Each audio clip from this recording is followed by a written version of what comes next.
ওইটার উপর যত্ন নিতে ভুলে যাচ্ছিস। পরীক্ষা শেষ হয়ে গেছে, আজকে আউটিংয়ে যাওয়ার কথা ছিল, আর তুই এত টায়ার্ড। কি করবো বলতো? তোকে নিয়ে যাবো কোথায় আমি? ঘুমিয়ে গেলে ঘুমা একটু। জানি না আর কত তুই সহ্য করবি। আমাকে কত কিছু লুকিয়ে যাচ্ছিস, সত্যি করে বলছিস না। উঠে পড়, আমরা চলে এসেছি জায়গায়, ওখান থেকে আমাদের বেরোতে হবে, খাওয়া দাওয়া করতে হবে। উঠে পড়। উঠে পড়ছি। সরি রে জিমিন, কি করবো বল, খুব টায়ার্ড লাগছিল। না না, উঠে পড়। আবার শুয়ে পড়লে? ঠিক আছে, একটু শো, আমি দেখি কি করা যায়। अजीब रंगानी तो है बड़ी, लगे अलग ही चहाड़ दी, इतना नजरा नजरा दे गए, तू भी सुन ले जरा, मैं ताकोल तेरे रहना, मैं ताकोल तेरे रहना, मैं ता बैठा कोल तेरे, तेनू तकदी रवा, मैं नाच तेरी, मैं बसदी रवा, पागल मैं खुद नू बनानी रवा, तू हसदा रवे मैं हसानी रवा, तेनू तकदी रवा।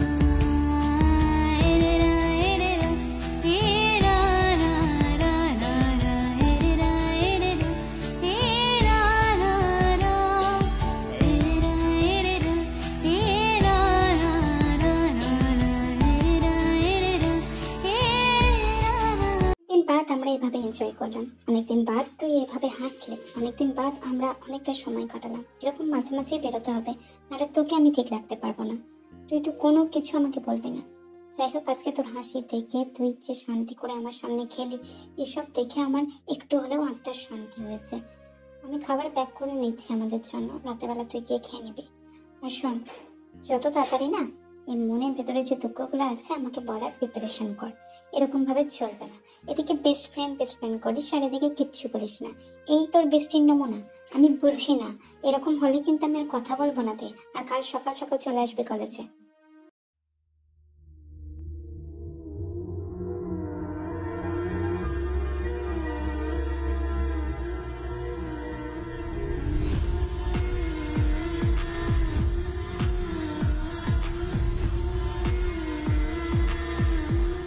কলাইটা কিসের দাগ? আজকার সাথে বেরিয়েছিলে, কলাইটা কিসের মার্ক? এত রাত করে ফেললি কেন? ফোন না করলে তো হয়তো জানতেও পারতাম না এতক্ষণ বাড়িতে ছিলি না। কোথায় গিয়েছিলি?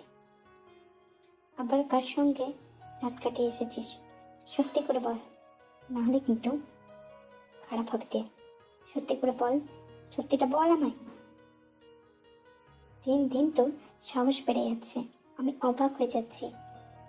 এগুলো তোর কাছ থেকে আশা করিনি আমি, ভাবতেই পারছি না। নিজের খেয়াল খুশি চলছিস, নিজের মতো থাকছিস, ভীষণ উঠতে শিখেছিস না? তোর পাখনা ছাটার ব্যবস্থা আমি খুব শীঘ্রই করছি। আমার মতো না চললে কিন্তু অনেক পেন পেতে হবে তে। কালকেও তো এত কিছু হয়ে গেল, তারপরেও তুই সেই সেই হয়ে রয়েছিস ঘাড় তার একটা মেকুতকার। কোনো রকম প্রতিউত্তর দিচ্ছিস না কেন? বল, এই দাগগুলো কোথা থেকে এলো? বলছিস না কেন বল। আমাকে নিঃশেষ করে দিয়েছেন, আমার চরিত্রের দাগ লাগিয়ে দিয়েছেন, আর কালকে যে দাগগুলো দিয়েছেন সেগুলো ভুলে যাচ্ছেন। নিজের দেওয়া দাগ নিজেই ভুলে যাচ্ছেন। এত সন্দেহ, এত উদ্বেগ পরায়ণতা আমার জন্য কেন? দুটো টাকা দিয়েই তো কিনেছেন ওইসব করার জন্য।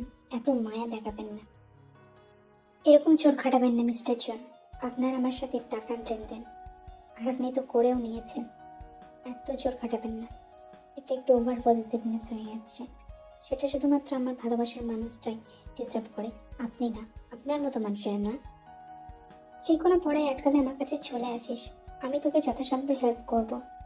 কোনোরকম টিউশন ফি লাগবে না।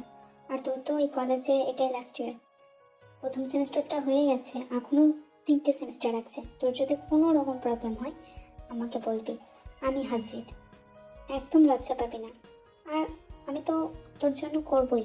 তুই আগে আমার জন্য অনেক করেছিস, তোর ফ্যামিলি অনেক করেছে, আমি সেসব দিনের কথা ভুলিনি। আর একদম গিল্টি ফিল করবি না।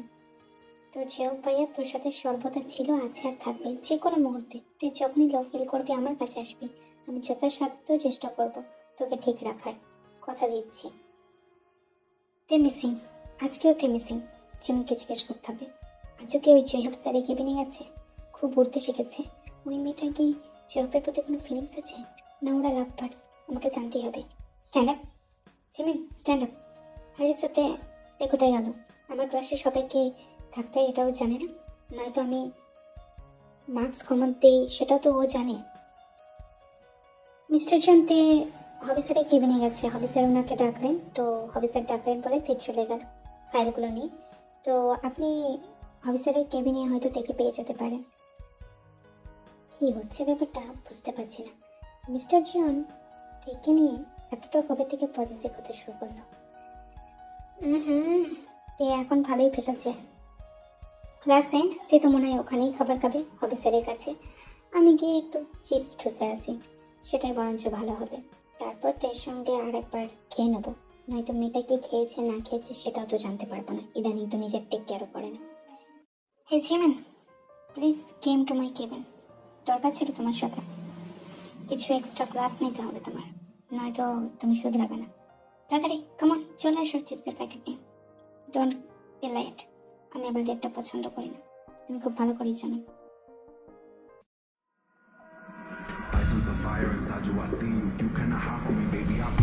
We got hope, that was just a preview. We had a taste and now I can't. Yo no sé mucho, pero te siento. Allá en el fondo, en mí adentro.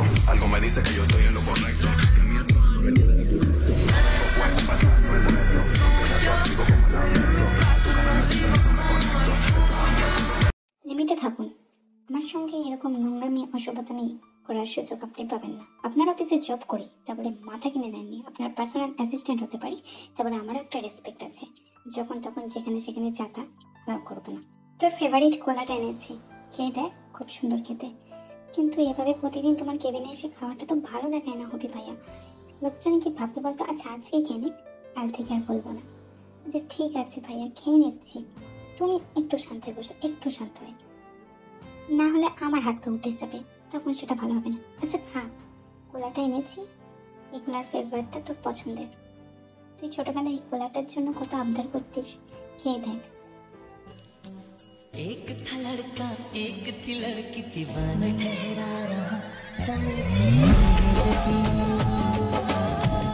धड़का ये। Sir, আপনি আমার পেপারগুলো আমার কেবিনে দিয়ে আসবেন। আপাতত আমি আজ লিভ নিচ্ছি, আমার ভালো লাগছে না। আমি পরে চেক করে সব বলে দেব। আর জিমিনকে বলবেন যে দেখে একটু তাড়াতাড়ি বাড়ি ফিরতে। আমি আসছি। আবার কিছু ঘটলো নাকি তে? মাই গড, জানি না কালকে ওর সাথে কি হয়। এই প্রফেসর জীবনকে বোঝা যায় না। অন্যান্য মেয়েরা পাত্তা দেয়, তাদের পাত্তা নেয় না। আর তে পাত্তা দেয় না, তেকে আগলে আগলে ধরে। আদতেই উনি চাইছে কি? এদিকে আবার অভিষেক, উনিও তো তে বলতে পাগল। তে কি চায় আসলে, তের কাছ থেকে জানতে হবে। সুইসাইডেরও ইন্টেনশন ঠিক লাগছে না। আমার ওনাকে অ্যালার্ট করা উচিত। ওনার এইরকম প্রস্তাবে আমি রাজি নই, আপাতত ভাবছি না। অবশ্য ওনার প্রতি আমার একটা উইকনেস কাজ করে। তা বলে তো ওই না, যখন তখন চাঁদা করবে। আর যেমনি কেবিনে আমার মুখ থেকে চিপস নিয়ে নেওয়া, এটাও তো এক প্রকার ইনডিরেক্টলি কিস, যেটা আমি চাইছি না। এখন ওনাকে সাবধান করতে হবে। হবি ভাইয়া, আপনাকে আমি ভাইয়ের চোখে দেখি। আর যদি এই জিনিসটা কারোর চোখে পড়ে, খুব বিশ্রী ব্যাপার হয়ে যাবে। আর এমনিতেও আমি পিওর নই, আমার জীবনে অন্য কেউ আছে। আমি চাই আপনি অন্য কারোর সাথে সুখী হন। আমাকে কেন বেছে নিতে চান আপনি? আমি পবিত্র না। আপনি যদি এই হেন কাজ আর দ্বিতীয়বার করেন, আমি এখানে আসবো না। আমি চাই না আপনার রেপুটেশন ডাউন হোক। আমি একটা বাজে মেয়ে, আর আমি চাই না আপনার নাম কলঙ্কিত হোক। এটা কোনো ম্যাটার করে না তে। কারো পাশ থাকতেই পারে, কারোর সাথে অ্যাক্সিডেন্টে কিছু ঘটতেই পারে। তার মানে এই না তুমি ওটা ধরে বসে থাকবে আজীবনকাল। আমি আছি তে, তোমার যদি আমাকে প্রয়োজন হয় বলো। আর যদি তুমি সত্যি আমাকে না চাও, সেটাও কাইন্ডলি বলে দাও। তাহলে আমি হয়তো তোমার প্রতি আর ফিলিংস গ্রো করবো না। কারণ সামহাও আমি তোমাকে মন থেকে চাই। তোমার মতো একটা মেয়ে আমি পুরোপুরি চেয়ে এসেছি। তুমি বুঝেছো কিনা জানি না, তবে আমার তোমার প্রতি ফিলিংস ছিল। কিন্তু তুমি যদি না চাও, আমরা দুজন ভালো বন্ধু হয়েও থাকতে পারি। আর আমি দুঃখিত সাডেনলি এই জিনিসটা ঘটার জন্য। আমার তোমার পারমিশন নেওয়ার দরকার ছিল। উইদাউট পারমিশনে তোমার সাথে এরকম করাটা উচিত হয়নি। আমি আপনাকে ভাইয়া হিসেবে মেনেছি, ভালো বন্ধু হিসেবে, এর ব্যতীত কিছু না। তাই আমি বলবো, আপনি আপনার ওইসব ইমোশন আমার প্রতি গ্রো করাবেন না। আমি চাইছি না, এই আর কি। জিমিন, জিয়ন স্যার কি চলে গেছে? জিয়ন স্যারের ক্লাস কি হয়ে গেছে জিমিন? উনি ক্লাস করাননি, সাডেন লিভ নিলেন। ভাবাই যায় না, ওনার মতো প্রফেসর সাডেন লিভ, বুঝতেই পারছি না। জানি না, উনি বললেন তোকে তাড়াতাড়ি বাড়ি ফিরতে, কিন্তু তোর আর ওনার পথ তো আলাদা। তারপরও তোকে তাড়াতাড়ি বাড়ি ফেরাতে বললো, তা আবার আমার কাছে বললো। যাই হোক, বাড়ি যা, কাল দেখা হচ্ছে। অনেক কথা জমে আছে। কাল কলেজ শেষের পর একটু কফি শপে মিট আপ করবো। তারপর অনেক রকম কথা তোকে বলা আছে, তোর থেকেও জানার আছে। আর এইবারে অন্তত আমার থেকে সব কিছুটা লুকাবি না, আশা রাখি। ওই ঠোঁট ছুঁয়েছিল না তোর হবিসের, পছন্দের হবিসের, তাই না? ওই ঠোঁটের অবস্থা আজকে খুব শোচনীয় হবে। আমি জানি প্রেগনেন্ট হওয়ার পরও মেয়েরা ডিভোর্স দিয়ে তাদের স্বামীকে চলে যায়। তারা তাদের জীবন সঙ্গীর সঙ্গে থাকতে চায় না। তাই তো আমি, না না না, তুই শুধু আমার, তুই দুঃখিত হয়ে থাকিস অন্য কিছু হয়, তোকে আমি কখনোই আমার থেকে আলাদা হতে দিব না। তোর গায়ে আমার স্ট্যাম্প লেগেছে, এই স্ট্যাম্প প্রফেসর জিয়ন স্ট্যাম্প। এই জীবনে তোর গা থেকে ধুলে উঠতে দেবো না আমি। আমি কিছু একটা ব্যবস্থা করবই। যদি প্রয়োজন পড়ে আমার মাল আউট করি, তোকে আমার বেবির মা বানাবো। তবু আমি এখানেই রাখবো তোকে, তোকে অন্যত্র আমি যেতে দেবো না। ওই হবিরও কিছু একটা ব্যবস্থা আমি করবো। এত সহজে তোদের দুজনকে এক কথা আমি দিতে পারি না। আমার জীবনটা একটা মেয়ে ছাড়কার করেছিল, তারপর তুই এসেও তুই ছাড়কার করার চেষ্টা করবি, এটা আমি হতে দেব না। আমার যে জিনিসটা সেটা আমার হয়ে থাকবে। এখন আমি তোকে টাকাও দিয়েছি, আয়ুর ব্যাপারটা অন্যরকম ছিল, কিন্তু তুই তুই আমার পুতুল হয়ে থাকবি। তোকে আমার পুতুল হয়ে বাঁচতে হবে। তোকে আমি এত সহজে ছেড়ে দেবো না।